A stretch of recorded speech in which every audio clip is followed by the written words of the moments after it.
मोर छत्तीसगढ़ के माटी तै भारत माँ के साटी। मैं तोला नवाओ माथा महतारी आती जाती। डीएसपी कौन होता है, कैसे बनते हैं और क्या क्या काम करना पड़ता है डीएसपी को? मैं बोल सकती हूँ कि मैंने खेत में काम किया हुआ है। मैं तो बोलती हूँ कितने घंटे पढ़े वो मैटर नहीं करता है, आप उन कम घंटों में कितने अच्छे से पढ़े हैं वो मैटर करता है। मैम आपका शादी हुआ नहीं है, आने वाले भविष्य में शादी करते हैं, आप किस टाइप का जो है लड़का आप पसंद करेंगे? क्या ऐसे जो उनमें जो है क्वालिटी होना चाहिए, क्या खूबियाँ होना चाहिए?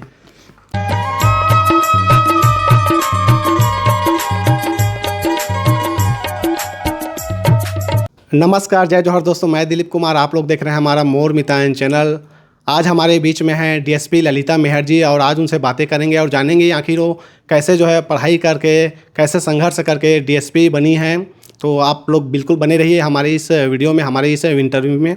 मैम सबसे पहले तो आपका बहुत बहुत स्वागत है हमारे चैनल में। बहुत बहुत धन्यवाद दिलीप जी मैम, सबसे पहले तो हम ये जानना चाहेंगे आखिर जो है डीएसपी कौन होता है, कैसे बनते हैं और क्या क्या काम करना पड़ता है डीएसपी को? डीएसपी अगर इसके फुल फॉर्म की बात करें तो डिप्टी सुपरिटेंडेंट ऑफ पुलिस होता है। और डीएसपी का हम लोग जैसे शहर में अगर देखते हैं तो थाने रहते हैं, गांव में भी थाने रहते हैं, तो सब उनके थानों के सुपरविज़न के लिए एक ऑफिसर होते हैं जो डीएसपी रैंक के होते हैं। और जो ग्रामीण थानों के सुपरविज़न रहते हैं उन्हीं को एसडीओपी बोला जाता है, जो डीएसपी ही होते हैं। और शहरी थानों की बात करें तो उनके जो सुपरविज़न ऑफिसर होते हैं उनको बोला जाता है सीएसपी, ये भी डीएसपी रैंक के होते हैं। और ट्रैफिक की बात करें तो ट्रैफिक में डीएसपी ट्रैफिक के नाम से ही होता है। और आजकल बहुत सारे अलग अलग विभाग, जो पुलिस विभाग के अंदर ही बहुत अलग अलग शाखाएं बन चुकी हैं, जैसे बालक विरुद्ध अपराध अन्वेषण शाखा और महिलाओं के संबंध में अपराध अन्वेषण शाखा के संबंध में। तो जैसे मैं डीएसपी हूँ, मैं डीएसपी IUCAW में पोस्टेड हूँ यहाँ पे रायपुर में, और मैं महिला संबंधित सारे क्राइम के सुपरविजन ऑफिसर हूँ। जी मैम, आखिर डीएसपी बनते कैसे हैं उसको भी लोग जानना चाहते हैं, तो आप बताइए कि आखिर कैसे बनते हैं? जो डीएसपी का पोस्ट होता है उसमें दो तरीके से होता है। एक तो प्रमोशन से होता है, जनरल प्रमोशन, जो एसआई हैं तो वो टीआई और उसके बाद डीएसपी से पोस्टेड होते हैं। और डायरेक्ट इसका एग्ज़ाम होता है सीजीपीएससी, स्टेट पीएससी के थ्रू। तो स्टेट पीएससी का एग्ज़ाम दे के भी डायरेक्ट डीएसपी बन सकते हैं। जी आप रहने वाली कहाँ के हैं और आपकी जो है पढ़ाई कहाँ तक हुई है? मैं रायगढ़ ज़िले में पुसौर थाना के अंतर्गत गुड़ू गांव है, वहीं से बिलोंग करती हूँ। और मेरी जो एजुकेशन है प्राइमरी तक मैं अपने गांव में ही पढ़ी हुई हूँ। उसके बाद मैं पुसौर में पढ़ी 6वीं से 12वीं तक। और देन आफ्टर फॉर मतलब आगे की पढ़ाई के लिए मैं रायगढ़ के इंजीनियरिंग कॉलेज KIT में मैं इंजीनियरिंग की हुई हूँ। जी, तो आपके मन में विचार कब आया कि मुझे डीएसपी बनना चाहिए? एक्चुअली मुझे ऐसा लगता था कि डीएसपी का जो पोस्ट है उसके लिए अलग से कुछ पढ़ाई होता होगा।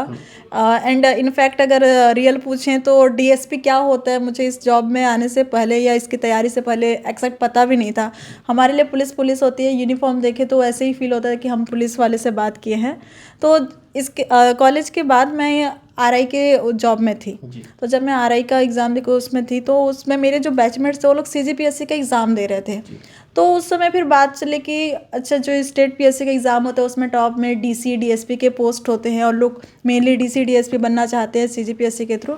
तो मैंने पूछा कि अच्छा, अब पुलिस में मैं मतलब अब इस स्टेज में आने के बाद ही पुलिस में जा सकते हूँ, वो वहाँ पे मुझे पता चला। नहीं तो ऐसा जनरली लोगों को लगता है कि पुलिस में जाना है तो बहुत सारी दौड़ भाग करनी पड़ती होगी, उसमें बहुत सारे वर्कआउट आते होंगे। लेकिन पहली बार मुझे पता चला कि डायरेक्ट रिटर्न एग्ज़ाम के थ्रू भी आप DSP जैसे पुलिस विभाग में अच्छे पोस्ट में जा सकते हैं। तो फिर मेरे को लगा कि हाँ, मुझे DSP बनना चाहिए ताकि मैं लोगों के लिए डायरेक्टली कुछ कर सकते हैं, और वहीं से मेरे को प्रेरणा मिली। जी, तैयारी कैसे करते थे मैम? आप थोड़ा बताइए, हमारे अभी के जो युवा पीढ़ी है जो बनना चाहते होंगे डीएसपी, आप कैसे तैयारी करते थे? दिन में कितना घंटा पढ़ते थे, रात में कितना घंटा, और कैसे टाइम टेबल आप बना करके जो है पढ़ाई किया करते थे? देखिए, मैंने पहले ही बताया कि मैं उस समय जॉब में थी, तो मैं तो बोल ही नहीं सकती कि मैं पूरा दिन पढ़ाई में दे देती थी। और जो स्टेट पीएससी का एग्ज़ाम होता है वो 3 चरणों में होता है, प्री, मेंस और इंटरव्यू। तो प्रीलिम्स की जब तैयारी मैंने किया तो मैं सुबह 2-3 घंटे पढ़ती थी और शाम को 2-3 घंटे, तो उतना सफिशिएंट था मेरे लिए। और फिर जब मैंने प्रीलिम्स का एग्ज़ाम दिया तो मैं एकदम श्योर हो गई कि हाँ मेरा निकल जाएगा। तो फिर मेंस की बारी आई और उस समय 2 महीने के भीतर ही 2 महीने जैसे होना था एग्ज़ाम आना था मेंस का। तो मेरे पास फिर अगर मैं जॉब के साथ करती तो मुझे बहुत इशू होता, मैं उतना कवर नहीं कर पाती, मुझे ऐसा लगा। तो मैंने कोचिंग ज्वाइन कर लिया। तो सुबह के 2-3 घंटे मैं कोचिंग में देती थी और उसके बाद जितना टाइम बचता था उसमें अपने खाने पीने और पर्सनल चीज़ों को छोड़ के बाकी पूरे टाइम में पढ़ती थी। तो मैं ऐसे नहीं बोल सकती कि मैं 8 घंटे एकदम पढ़ती थी या उससे ज़्यादा पढ़ती थी या कम पढ़ती थी। जितना टाइम मेरे को मिलता था मैं पूरा पढ़ाई में देती थी, क्योंकि मुझे पता था कि मेरे पास टाइम कम है और मेरे पास ऑप्शन भी यही एक है। मैं अपने जॉब को मतलब वहाँ से लीव लेके आई हुई थी, तो बहुत बड़ा चैलेंज था कि निकालना ही है। तो डेडिकेशन भी होता है और मैं तो बोलती हूँ कितने घंटे पढ़े वो मैटर नहीं करता है, आप उन कम घंटों में कितने अच्छे से पढ़े हैं वो मैटर करता है। और अगर आप 1 साल से तैयारी कर रहे हैं तो मैं तो बोलूँगी कि अगर आप दिन में 6-7 घंटे भी पढ़ रहे हैं तो काफ़ी है। जो पढ़ रहे हैं उसको प्रॉपर रिविज़न करें और स्मार्ट स्टडी करें, वही आपके लिए यूज़फुल होगा। जी मैम, कौन से ईयर में आपका क्लियर हुआ था? मैंने 2016 पीएससी दिया था। जो 16 पीएससी था तो 17 के फेब में उसका प्रीलिम्स हुआ था, मई में मेंस हुआ था और जो मेरा रिजल्ट है 18 में आया था। आई मीन 17 के एंड में आया था, 18 में मेरी ज्वाइनिंग हुई थी। मैम, आपको जब पता चला कि आपका जो है डीएसपी में लिस्ट में नाम आ गया, चयन हो गया, उस दौरान आपका जो है रिएक्शन कैसा था? परिवार वालों का रिएक्शन कैसा था मैम? अगर सही बताएं ना तो किसी को भी पता नहीं रहता है कि उसको इतना अच्छा पोस्ट मिलने वाला है। तो जिस दिन हम लोगों का रिजल्ट आने वाला था मैंने तो अपने सारे फ़ोन बंद कर दिए थे। मुझको इतना डर लग रहा था कि ऐसा लग रहा था कि कोई तो पोस्ट मिल जाए, कोई छोटा पोस्ट ही मिल जाए।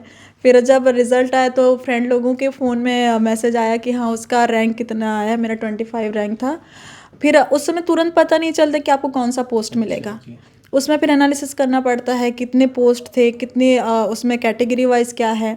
तो फिर एक दिन मुझे पूरा उसको उसी समय बहुत कैलकुलेट किया और अगले दिन तक श्योर हो गया कि हाँ टीएसपी का पोस्ट मिलने वाला है। तो बहुत अलग से एक थ्रिल्ड वाला एक्साइटमेंट था और बहुत खुश थी मैं। नो डाउट यूनिफॉर्म पहनने को मिलेगा उसकी सबसे ज़्यादा खुशी थी। जैसे इनफैक्ट मैं उस समय पटवारी ट्रेनिंग स्कूल में जो पटवारी थे उनको ट्रेनिंग देती थी, तो उसमें एक बच्ची का डीसी में सिलेक्शन हुआ था। बट डोंट नो मुझे ऐसा एक बार भी रिग्रेट नहीं हुआ कि मेरा डीसी में क्यों नहीं हुआ। मुझे डीएसपी का ही सबसे ज़्यादा खुश हो रहा था, क्योंकि उसके उसी समय से मेरे दिमाग में एक अलग इमेज आ गया कि मैं यूनिफॉर्म पहनूंगी तो कैसी लगूंगी। तो नो डाउट बहुत ज़्यादा मैं खुश थी और उस समय मैं बाहर थी, घर में भी नहीं थी। तो घर वालों से कैसे मिलूं, कैसे सबको बताऊं, ये सब चीज़ें दिमाग में बहुत चल रहा था। जी। तैयारी के दौरान आप मोबाइल यूज़ करते थे कि नहीं, और करते थे तो कितना घंटा? सोशल मीडिया में उस समय आप एक्टिव थे कि नहीं? क्योंकि आज के दौर में बात करें तो आप काफ़ी सोशल मीडिया में एक्टिव रहते हैं, उस दौरान मोबाइल? मोबाइल तो बहुत ज़्यादा ज़रूरी रहता है हमेशा। तो ऐसा नहीं था कि मैं मोबाइल नहीं चलाती थी। बट हाँ, मैंने उस समय अपने सोशल मीडिया अकाउंट सारे बंद कर दिए थे, क्योंकि मेरे पास 2 महीने का टाइम था। प्रीलिम्स के समय तो ऐसा कुछ नहीं किया था मैंने। और लेकिन ये था, मैं यूट्यूब से बहुत देखती थी। यूट्यूब का एडिक्शन तो शुरू से मुझे था। लेकिन मैं उसमें एजुकेशन के वीडियोस देखती थी और साथ में लोग बोलते हैं ना कि नहीं पूरा टीवी सीरियल नहीं देखना चाहिए, ये नहीं देखना चाहिए, पर ऐसा कुछ नहीं है। आपको अपने आप को एंटरटेन करना बहुत ज़्यादा ज़रूरी है। आप खुश रहेंगे तभी आप जो भी करेंगे उसमें आपका मन लगेगा। तो मैं तो 1 घंटा मेरा परमानेंट फिक्स था डेली का, टीवी सीरियल मैं उसमें देखती थी। तो हाँ, यूट्यूब में देखती थी। बाकी सोशल मीडिया लोगों से थोड़ा कम बातचीत करती थी, क्योंकि आप पढ़ रहे हो, किसी से कुछ अगर बातचीत किए और वो कुछ नेगेटिव बोल दे तो उसका नेगेटिविटी हमारे दिमाग में चलने लगता है। तो मैं थोड़ा पॉजिटिव रहने की कोशिश करती थी। जी। मैम, परिवार में कौन कौन है और आप लोग कितने भाई बहन होते हैं? हम लोग परिवार में 5 भाई बहन हैं। पापा हैं। मम्मी का कोविड के सेकंड फेज में ही मम्मी नहीं रही मेरी। बाकी वो हमेशा मेरे साथ हैं। और अभी तो दीदी लोग की शादी हो गई है और 3 बहनें हैं, उसमें भैया की भी शादी हो गई और मैं सबसे छोटी हूँ घर में। लाडली हो आप? हाँ, बोल सकते हैं कि सबकी लाडली हूँ, सबका प्यार बहुत ज़्यादा मिलता है। हाँ। बचपन कैसे बीता मैम आपका? बचपन थोड़ा याद दिलाना चाहेंगे हम। बचपन में आप कैसे स्वभाव के थे, कैसे थोड़ा बीता है, उसको भी थोड़ा लोग जानना चाहते हैं मैम। अगर जैसे मेरे गांव में भी किसी को पूछेंगे ना तो बोलते हैं कि हाँ बहुत चंचल थी। जी। नो डाउट मैं थी। चीज़ें मतलब जिज्ञासु प्रवृत्ति की थी, तभी मैं नई नई चीज़ें सीख पाई और आज यहाँ तक पहुँच पाई हूँ। तो गांव में ही मेरा 5वीं तक पढ़ाई लिखाई हुआ है। तो जो टिपिकल गांव होता है ना, वहाँ मैं रही हूँ कि चलो घर में मतलब कोई ऐसी सारी सुविधाएं नहीं हो उसमें, तो छोटी छोटी चीज़ों के लिए भी एक बार सोचना पड़ता था आपको। अगर कुछ फंक्शन हो रहा है जैसे नया ड्रेस इजीली शहर में, अब तो ऐसा हो गया कि हाँ जो मन किया वो खरीद लो, लेकिन ऐसा नहीं था। हर चीज़ के लिए बहुत ज़्यादा सोचना पड़ता था। पापा खुद का अपने कपड़े का बिजनेस करते थे और खेती बाड़ी करते थे, तो हम लोग उनमें भी सहयोग करते थे। इवन मैं बोल सकती हूँ कि मैंने खेत में काम किया हुआ है, तो सारी चीज़ों का तजुर्बा है कि कैसे हम लोगों को पैसे की बजट करना है। आज भी ऐसा नहीं है कि मैं डीएसपी हूँ तो पैसे को कुछ भी मिसयूज़ करूँ। वो बचपन से हम लोगों की परवरिश ही ऐसी रही कि ना हर चीज़ को अहमियत देना चाहिए, और यही वजह है कि हमारे घर में भी जैसे भैया भाभी लोग भी सब लोग हैं ना, तो सब चीज़ों को समझते हैं। और कुछ भी कदम उठाने से पहले भी सोचना पड़ता है, क्योंकि गांव में रहो, शहर में आप बगल वाले में क्या हो रहा है घर में कई बार लोगों को पता नहीं चलता, बट गांव में ऐसा है ना, आप कुछ भी करो पूरे गांव को पता चलता है। तो ये वाली थिंकिंग, जैसे आज सोशल मीडिया में हम कुछ करते हैं तो लोगों को पता चलता है, तो ये वाली फीलिंग मेरी शुरू से थी कि मैं कुछ कर रही हूँ तो पूरी पब्लिक उसको देख रही है। तो ये इम्पैक्ट जो था मेरा शुरू से, वो मुझे लगता है कि आज मैं अगर लोगों के सामने पॉजिटिव इमेज बना पाई हूँ तो बचपन की जो चीज़ें हैं वही काम आई हैं। जी मैम, बातें तो जारी रहेगी। हमारा चैनल ज़्यादातर जो है कलाकारों का जो इंटरव्यू करते हैं वो लाते रहते हैं हमारे चैनल में, और गायक गायिकाओं को गाना भी गवाते हैं। तो हम चाहते थे कि आप भी एक आध ठो छत्तीसगढ़ी गीत सुनाते हैं हमारे दर्शकों को, तो वो लोग भी खुश हो जाते कि मैम की आवाज़ में सुनते तो आपकी आवाज़ में अगर जी मैं अगर बताऊँ ना, मैंने पब्लिकली कभी कोई गाना गाया नहीं है, बट जैसे सीजी सॉन्ग की बात करें तो कुछ कुछ गाने हैं जो नो डाउट हर कोई गुनगुनाता है, तो मैं सुनाऊंगी ज़रूर। लेकिन मैं सबसे रिक्वेस्ट करूँगी कि अगर आपको कुछ भी इसमें लगे तो आप समझ सकते हो कि फर्स्ट टाइम मैं गा रही हूँ तो कैसा गाऊंगी। तो एक सीजी का गाना है, मैं गाऊंगी। मोरे छत्तीसगढ़ के माटी ते भारत माँ के साटी, मैं तो लानवाओ माथा महतारी आती जाती। थैंक क्या यू। बात है, बहुत सुघर मैम, कोयल जैसी मीठी आवाज़ है आपकी वाकई में। लोगों को तो लगता होगा कि और मैम गाते रहे, हम लोग सुनते रहे ऐसे करके। तो मैम बातें और करते हैं। आपको वैसे पसंद क्या क्या है, क्या आपको करना पसंद है या फिर क्या खाना पसंद है, इसके बारे में भी थोड़ा बताइए। डेफिनेटली पसंद तो लोगों को बहुत कुछ रहता है। मुझे डांस करना बहुत पसंद है, मिल नहीं पाता अलग बात है। बाकी मेरे को जब भी टाइम मिलता है, मॉर्निंग जुम्बा वगैरह करना या कहीं डांस क्लास चलता है तो मैं उसको ज्वाइन करने का बहुत सोचती हूँ। और खाने में तो लड़की हूँ डेफिनेटली पुलिस में होना अलग बात है, बट एक मानव स्वभाव रहता है।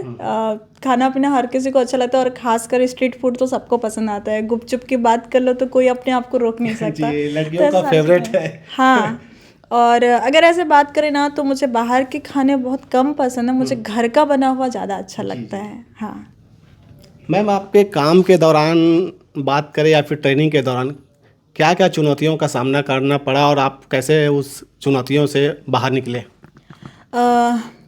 अलग अलग है।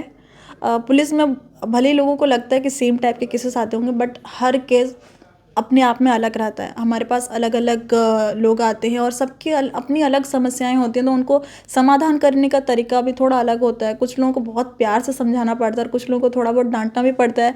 और सबको लोगों को हम लोग को ये रहता है कि उनको ये फील हो कि हाँ पुलिस उनके लिए है। तो ये बहुत बड़ा चैलेंज हो जाता है कि हमें लोगों का विश्वास जीतना है, क्योंकि आप देख सकते हो कोई किसी से तुरंत भरोसा नहीं करता है। और आज के डेट में खासकर पुलिस को लोग पुलिस के पास आते हैं तो एक तो उनके मन में डर रहता है, पूरी बातें हमारे पास हमसे बता नहीं पाते हैं। तो ये मेरे लिए सबसे बड़ा चैलेंज हमेशा से रहा कि जब मेरे पास कोई व्यक्ति आता है तो मैं उसको कितना कंफर्ट रख सकूं, ताकि वो अपनी सारी समस्याएं मेरे पास आके बता सकें। खासकर जब हमारे पास बच्चे भी अपनी शिकायत लेके आते हैं तो उनकी भी चीज़ों को सुनना। और बहुत सारा है, हम लोग को कई बार परिवार के साथ टाइम नहीं देना पड़ता है, क्योंकि जॉब भी रहती है और जॉब हमेशा पुलिस की नौकरी हमेशा पहली प्रायोरिटी रहती है। तो कई बार ऐसा होता है कि घर वालों को फिर समझाओ, क्यों नहीं आए, क्यों लेट हुए, क्यों फ़ोन नहीं किया, ये सारी शिकायतें घर में बहुत आती रहती हैं। और नो डाउट मैं एक फीमेल ऑफिसर हूँ, लेकिन कभी मुझे इस चीज़ का वो नहीं लगा कि मैं फ़ीमेल ऑफिसर हूँ इसलिए मुझे इन चीज़ों का सामना करना पड़ा। लोगों को लगता है कि कोई लड़की है तो उसको पुलिस में जाने के बाद दिक्कतें होंगी, लेकिन ऐसा कुछ नहीं है। हमारा जो डिपार्टमेंट है वो बहुत ज़्यादा सपोर्टिव है।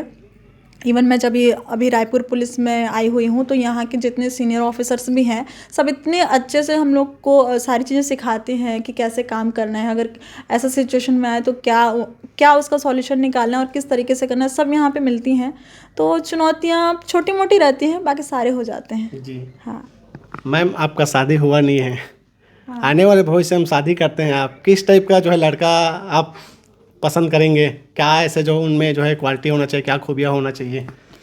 डेफिनेटली घर वाले ये क्वेश्चन बहुत बार पूछते हैं क्योंकि ऐसा शादी तो ऐसा कुछ नहीं है मेरा कि कभी नहीं करूँगी वाली, बट डेफिनेटली मैं यही चाहूँगी कि जब भी मेरी किसी लड़के से शादी हो, जिससे भी हो, वो मुझे समझे और मेरे प्रोफेशन को समझे, क्योंकि आप अपनी लाइफ तभी अच्छे से बिता सकते हो जब आप अपने घर में खुश रहो।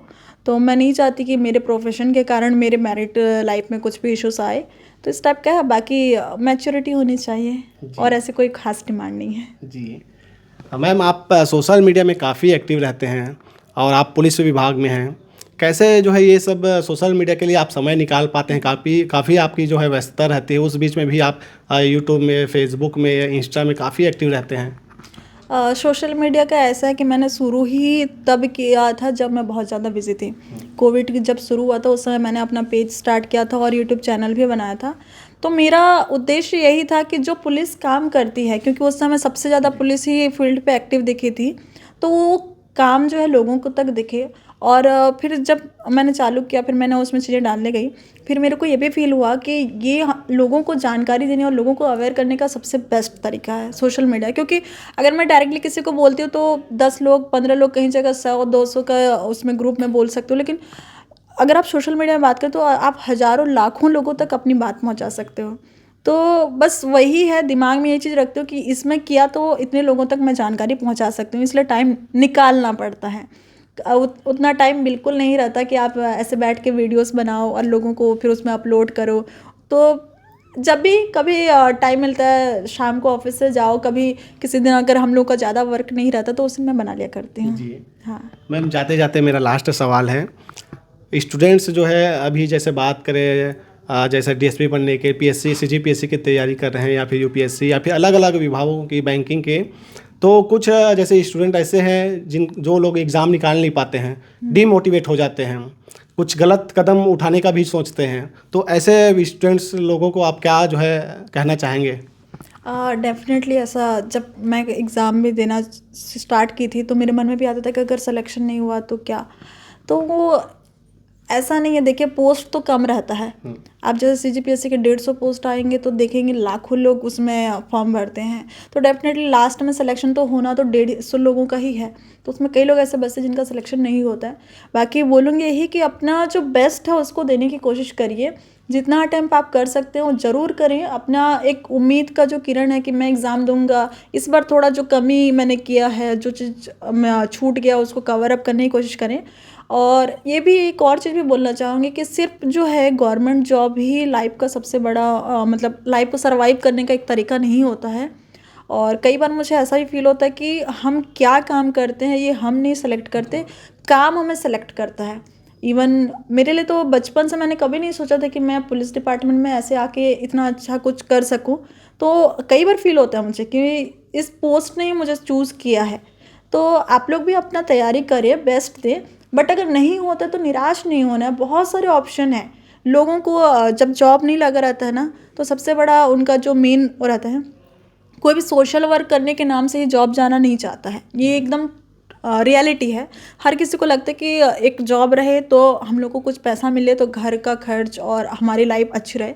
तो आजकल बहुत सारे ऑप्शन हैं, आप उसमें कर सकते हैं। और बिजनेस सबसे अच्छा है, अगर आप कुछ अच्छा बिजनेस कर सकते हैं तो बहुत अच्छा है। और छत्तीसगढ़ में तो इतने सारे नवाचार चल रहे हैं, बहुत सारी योजनाएं हैं सरकार जो हमारे लिए लाई हुई है, उन योजनाओं का लाभ उठाएं और अपना खुद का एक रोज़गार ज़रूर ढूंढें। खुद का एक आप चाहें तो बिजनेस कर सकते हैं। सोशल मीडिया एक बहुत अच्छा प्लेटफॉर्म है लोगों को रोज़गार के लिए। उसमें भी अगर आप कुछ करना चाहें तो कर सकते हैं। और मेरे को ये लगता है ना कि हर इंसान में एक टैलेंट होता है। आप ऐसा नहीं कि जैसे टैलेंट की बात करें तो कोई सिंगर है, कोई डांसर है तो यही एक टैलेंट है, या कोई पढ़ाई में स्मार्ट है, कोई स्पोर्ट्स में स्मार्ट है तो ही टैलेंट है। आप देखिए किसी को अच्छा बोलना आता है ना, वो अपनी चीज़ें अच्छे से बोलने लग जाए तो उसके भी लोगों इतने फ़ैन हो जाते हैं और वो सोशल मीडिया में लाखों रुपए कमा सकता है। तो हर चीज़ की कीमत है, बशर्ते आपको उसको रिप्रेजेंट करना आना चाहिए। बस यही बोलना चाहूँगी। जी, बहुत बहुत धन्यवाद मैम, आप कीमती समय निकाल के समय दिए और बात की हमसे, इसके लिए आपका बहुत बहुत धन्यवाद ma'am. Thank you so much Dilip. Ji.